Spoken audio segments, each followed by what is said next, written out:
let anything ruin your love for me, because I would never lose my love for you. We have an expecting baby other than the two I already have. Did you write it or didn't you? And I looked out the window to my right, and I see my fiance and another woman kissing in a restaurant. Did you happen to be at that stoplight? I just happened to be at that stoplight at that particular moment of the day. Good day, ladies and gentlemen. I'm here today with Jarkia Shippey and Christopher Green. Ms. Shippey and Mr. Green, you have been together for 4 years, engaged for the last 3 months. You have 2 children, total, 1 together and 1 from a previous relationship. You two want to get married, but you have concerns, so you've come before me on a before the vows. You filled out my compatibility test, gave me your marriage license with permission to tear it up should I find your union ill-advised. Ms. Shippey, I'm going to start with you. Why don't you tell me a little bit about your relationship and why you're here today? Well, Your Honor, I'm here today because my fiance hasn't worked in the last 3 months. It doesn't feel as if he's trying to find another job, but yet he's spending money that we don't have. We met online. It was great at first. I mean, he made me feel like I was the woman of his dreams, you know, just a smooth operator, you know, charmer, you know. So everything was great, and then we moved in with each other a year later. Like I said, everything was smooth sailing up to that point until he lost his job. It was cool until 3 months ago is what you're telling me. Yeah, in a sense of 4 months ago, yeah. Until I started finding things. Are you just mad because he's not bringing in any money? Or are you mad because other stuff is going on? No, I just feel like he need to stop being out with his friends so much and really take finding a job seriously. But yet, Your Honor, one day I was reordering my closet, and once I was doing that, you know, he likes to leave knickknacks and coins in his pockets before I wash the clothes, and I found the receipt in his pants pocket, and it had 13 items on it with women clothing, jewelry, and shoes that amounts to $4,000. And so I never received these things, and when I asked him about it, he said it was for family members and he was getting ready for Christmas. Mr. Green, why don't you comment on what she just said? Gladly. Basically what was going on with those receipts is over the course of time, maybe 8, 9 months, I could say, per se, just building up time, I was just kind of Christmas shopping for my family. I have an extensive family of about 7 women, and including her, that makes 8. So, I mean, just this year, I was really more bound on just getting women's clothes. I bought a bunch of... Did you have a job? I did at the time. I lost my job 3 months ago, but over the course of about 8 months, that's what I've been building up my... But when did you find the receipt? I found the receipts about a good 4 months ago. I'm gonna tell you this, Mr. Green. I've been around for a minute. I ain't never met a man Christmas shop 4 months out in back dressing. My man, all the men I know, Christmas Eve, they darting about trying to figure out what they can buy. I ain't never heard of that. Never. It is my first year actually doing it. He got it for his family members, but he wanted to return it because we were low on rent. That's why I never received these items. But I just still feel like there's something fishy about that. Oh, my goodness. No, it's a whole aquarium. Yeah. So why don't you tell me about what happened when you two went out to a romantic dinner and then a walk? Okay, yeah, so that just relates around his cell phones, you know. We were right there by the bridge. I mean, the water was beautiful, and he was holding my hand. It was late night, so he always keeps his real phone in his right pocket, but he ended up having his other phone that I didn't know about in his left pocket. So I was hearing something going off. I'm like, babe, answer your phone. And he's like, oh, no, it's okay, babe. You know, it's just probably working. I'm like, no, babe, answer the phone. It's okay. So before he could even take this phone in his left pocket I even knew about, he done tossed it across the street. And then before he could even pick it up, he steps on it. So it's like, oh, babe, my bad, babe. I don't know. It slipped out my hand, babe. I broke the phone. So I couldn't go through the phone. I couldn't see anything in the phone. Your version of that event, sir? Now, what really happened was while we were walking, you know, I only have one phone on. So the phone that's on, it rung. And she seems to think the phone that's off, not on, was ringing. So we're going back and forth about it. And she's like, answer it. And I'm like, okay, I'm okay. You know, we're hanging out. It's cool. So instead of reaching and throwing it, she forgot the part where she reached in my pocket, trying to scramble for my phone, you know, and we were going back and forth on this bridge about it. Waterfalls and everything falling. We're just struggling over a phone. And she's like, why struggle? If there's no problem, just let her look. I felt kind of offensive for her just reaching in my pocket, and I was trying to tell her what was really going on about it. and it was just kind of like I felt like it was unnecessary. We wives reaching pockets. And she reached it. We grabbing wrists, and it kind of flicked across the bridge, and it broke. But like you said, Your Honor, if he's not hiding anything, you know. Yeah, what's the fight about? What's the fight about? Why? I got it. Now, you know, this is he said versus she said, so I want to go to some real evidence. I understand that you found a letter that you find incriminating, and I want to talk about that now. So, Miss Shippey, tell me about this letter you found. Okay, well, Your Honor, if you don't mind, before I get into this letter, Okay, because all right, there's a all right. lot of big secrets. Sure. You know, not too long ago, I came home and I seen that he was planning a Bahamas trip for two. When I questioned him about it, you know, and I went back to the computer, all the evidence is now deleted. I'm trying to figure out how he's able to afford a vacation for two when we're trying to pay bills. We're hard up on cash, you know. It doesn't make any sense. We haven't been too well off, and our relationship is kind of up and down. He says it was a surprise for me, but to go ahead and get into this letter, I was in my closet again looking for some shoes because I was about to go out, and I ended up, one of his shoe boxes toppled over, and that's how I found the note inside of the box. And you have a I have copy the of that evidence letter. right Okay. here. Nick, may I say that? Now, if you could pay attention to him having an expecting baby on the way, other than the two that we already have, that would be great. Have you seen this letter, Mr. Green? No, I haven't. Let Mr. Green see the letter. And I want you to tell me whether or not it's a letter you wrote. Don't let anything ruin your love for me, because I would never lose my love for you. We have an expecting baby other than the two I already have. I can't wait to see if it's a boy or a girl. To whom was that letter addressed? Now, initially, if I can explain the letter to you, Jakia, what I have done with the letter was originally it was for her, and I was writing it. You know, it was kind of a time when we first got together, and I liked what was going on with us, and I was gonna give it to her. People don't really write letters anymore and stuff. They don't really do that much, and I was planning on giving it to her, but we got into a point in time where it got really bad, you know, and I'm not, you know, a spiteful person or, you know, more of a painful person. I'm not kind of like that, but I felt really spiteful that day. I felt really petty, just truthful, and I rewrote it. You know, I rechanged a lot of things. I made sure I put in things because my shoeboxes seemed to always be tumbling down the closet. Yeah, but my shoeboxes always seem to be tumbling down in my closet. I don't want to talk about that. I want to talk about the letter. You're saying this letter was to her. Yes, ma'am. And then you got mad at her, and you tore up that letter, and you wrote another letter to her saying mean things. Same words. Same words. I just put in the part about the baby, and I added her name to it to make it seem like it was towards somebody else. And I mean, I know it's And you did this in June of 2016? Yeah, I did that a long time ago. Really? Yes, ma'am. Says June So 2016. Yeah. It Got says some 8. hearts above that, though.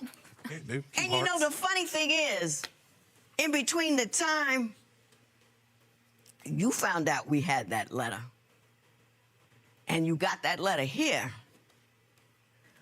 we had the original.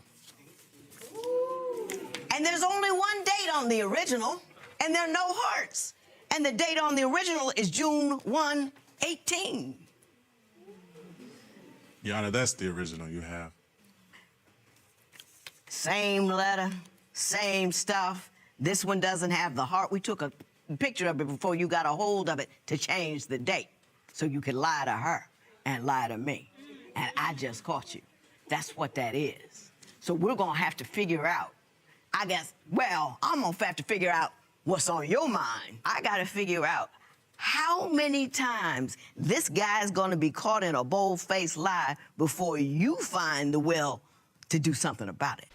Not that this isn't overkill, but tell me about the time you busted him having a romantic dinner with someone else.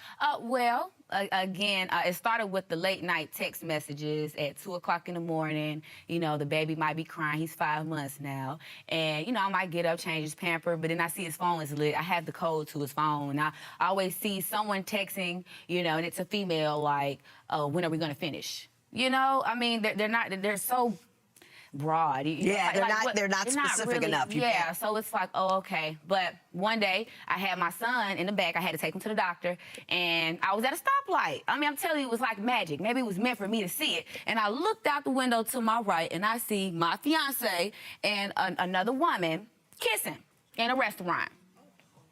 You just happened to be at that stoplight. I just happened to be at that stoplight at that particular moment of the day. And I wanted to get out of the car and, you know, really just Let's say I don't believe that. Let's say I believe she looked through your stuff, found out where you were having an assignation with another woman, and showed up there on purpose. How does that change what you did? It doesn't change what I did because I didn't do anything. He said she fell on his while face. she was Scooby-Dooing around. I have a female friend of many years. We were strong Yeah, I friends, never met her. and she claims that she's never met Never. her, but I've definitely Never many met her. times showed her and brought her to the house plenty of times. No, she comes when? to town. Shaquille. When did you bring her? I never met her. Your Honor. Mississippi? I done met all his family. Mississippi? If you knew all that, you wouldn't be here to begin with. Weird. Amnesia's real. What did you say? Amnesia is real. But Your Honor, as I Do was you know what amnesia means? forgetting, she forgot. What did she forget? That she met this girl. Okay. She knows about her. She knows about the relationship. It's nothing I can Were you hide. not kissing her? No, ma'am, I wasn't. That particular night, she came in town to visit, and we went to an expensive restaurant, a very nice restaurant, to sit down and talk, and really we were just catching up, getting back to what we usually, get used Did you tell her about it? No, I didn't. Jane's coming into town. You remember Jane? I introduced you to No, I did Jane. tell her about Jane coming into town, but I And I'm didn't going to tell take her her about out to the dinner kids. tonight. I Did you say tell her. that? Yes, ma'am, I did. No, Your No, Honor. you didn't. You just told me you didn't tell her. He did not Now tell that me I keep anything, telling Your you how Honor. stupid it sounds that you didn't tell her. Now you're making up. You trying to slick somebody that you're not Smooth smarter than. operating. You trying to come here and fast talk a woman who spent her life just moving words around. You tried to tell somebody who's put people in jail for a living. Everybody that I saw every day was lying to me, and you think you can pull one over on me? No, ma'am, That's just no, Your Honor, silly. at all. Your Honor, no, at all, don't. She loves you. She's intentionally blind. I can see very well. I got 20/20 liar vision, and I'm looking right at one. I definitely understand that. The rest of this conversation that I need to have with you. Yes, you proved your point. Yes, he came out here and looked like a liar. Yes, clearly he's doing the wrong thing from the beginning to the end. Yes, you are absolutely right that he's living a double life. The question that remains is, what the heck are you doing knowing all this information for all of this time, and you come in here to ask me, should you marry him? Nick, why don't you take him out of here?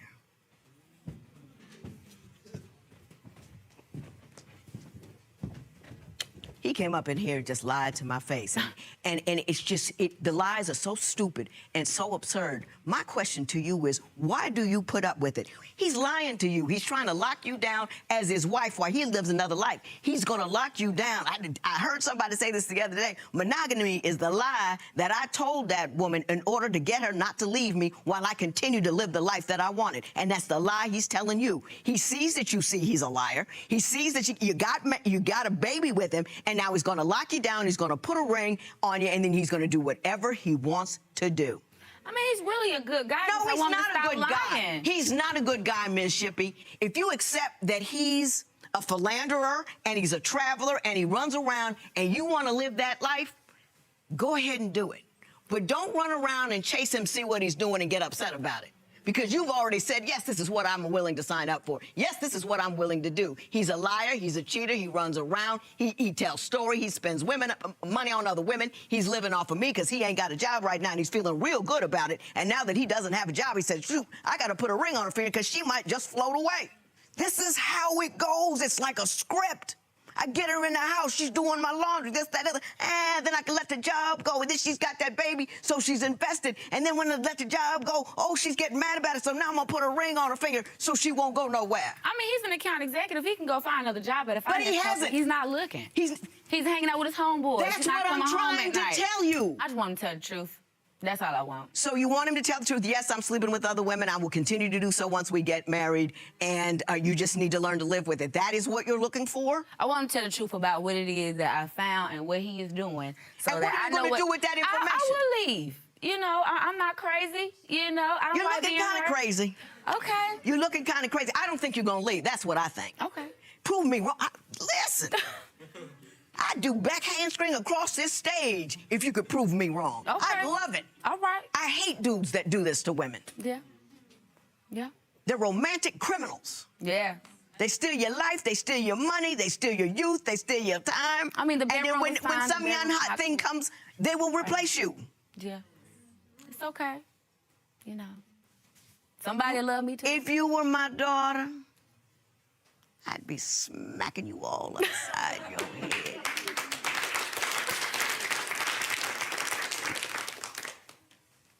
Think. Yes, ma'am.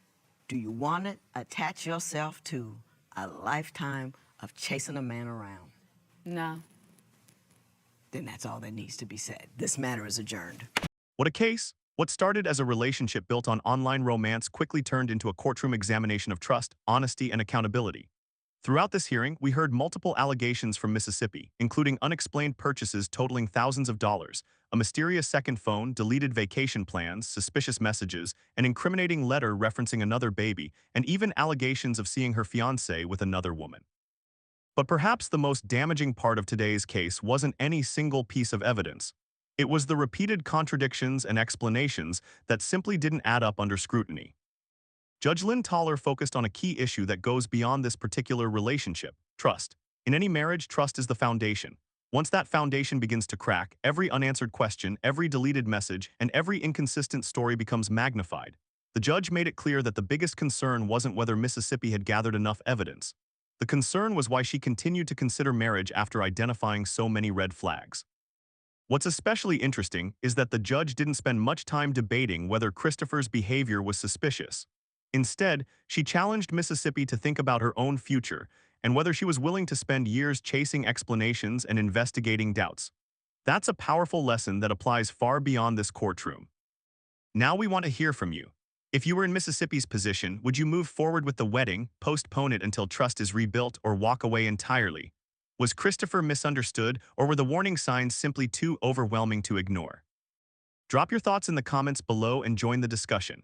And if you enjoy real courtroom stories, relationship breakdowns, and unforgettable judge reactions, be sure to leave a like, share this video with a friend, and subscribe to the channel for more fascinating courtroom cases every week. Your support helps us bring you more incredible legal drama and relationship lessons from inside the courtroom.